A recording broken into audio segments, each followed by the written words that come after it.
सभी भाइयों को जय हिंद। जैसे कि आपको पता है, दिल्ली पुलिस का जो नोटिफिकेशन है वैकेंसी का, वो सितंबर में आ रहा था, जो कि अब पोस्टपोन्ड हो गया है।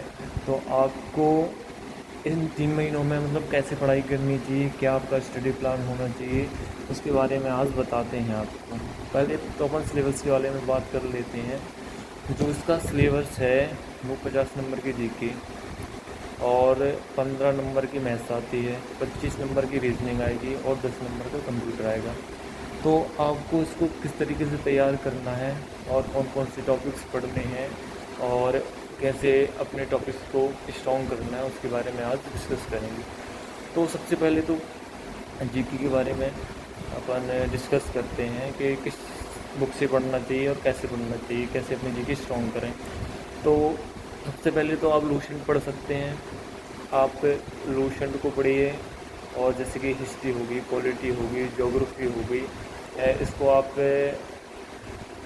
इससे पढ़ सकते हैं। लूसेंट से आराम से पढ़ सकते हैं, आराम से तैयार कर सकते हैं।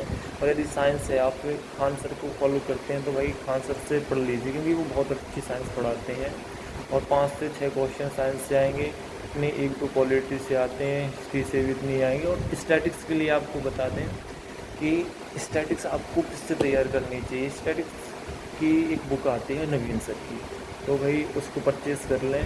और वो बहुत अच्छी बुक है जो स्पेशली एसएससी के लिए बनाई गई है, तो प्लीज़ उसको ले लें। और जो अपने जीके का टॉपिक होता है, वो आप टेक्स्ट बुक से जो भी टॉपिक पढ़ते हैं उसकी क्या कहें टेस्ट लगाएं, ताकि आपको वो चीज़ें याद रहें। टेस्ट लगाना बिल्कुल भी ना भूलें और बार बार उन चीज़ों को रिवाइज़ करते रहिए, टेस्ट लगाते रहिए।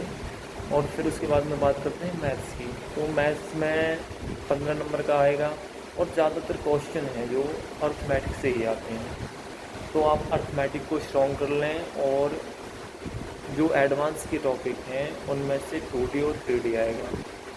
तो मैथ्स भी आप कर सकते हैं। टेक्स्ट बुक पे टेस्ट आएगा एसएससी मैथ्स, तो भाई वो टेस्ट लगाएं। और फिर उसके बाद में आता है रीजनिंग का भी सेम ऐसा है, एक बार अपना सिलेबस कंप्लीट करें और फिर उसके बाद में एसएससी रीजनिंग डाल करके टेक्स्ट बुक पर उसमें सिर्फ किसके रीजनिंग के टेस्ट आ जाएंगे। तो कम से कम 10 से 15 टेस्ट वो लगाएं, ताकि आपकी प्रैक्टिस हो जाएगी। क्योंकि रीजनिंग में और मैथ्स में ये है कि प्रैक्टिस ज़्यादा ज़रूरी है।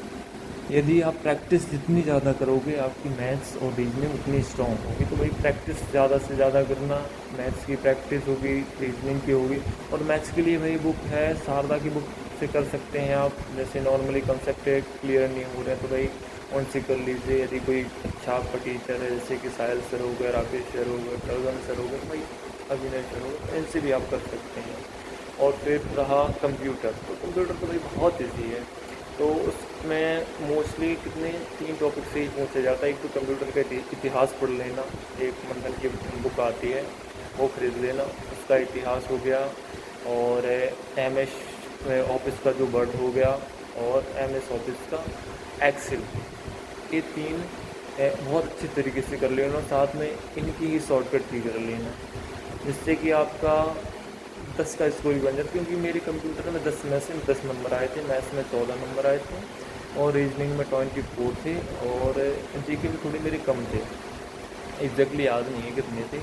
तो भाई जीके अच्छी स्ट्रॉन्ग करना, क्योंकि वो बहुत बड़ा पोर्शन है, लगभग 50% उसी से आता है।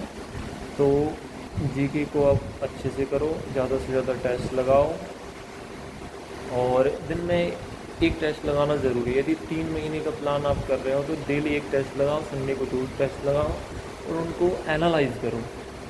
यदि आप एनालाइज़ करोगे तो आपको पता चलेगा भाई कौन सी गलती हम कर रहे हैं, हम किस चीज़ में वीक हैं, किस में स्ट्रॉन्ग है, हमें किस पे ज़्यादा मेहनत करने की ज़रूरत है। तो भाई उसके हिसाब से एनालाइज़ करिए और टॉपिक वाइज उसमें लिखते जाइए, और फिर उसको पढ़िए, ताकि आपकी गलतियाँ दूर हों। ठीक है, जय हिंद, फिर मिलते हैं।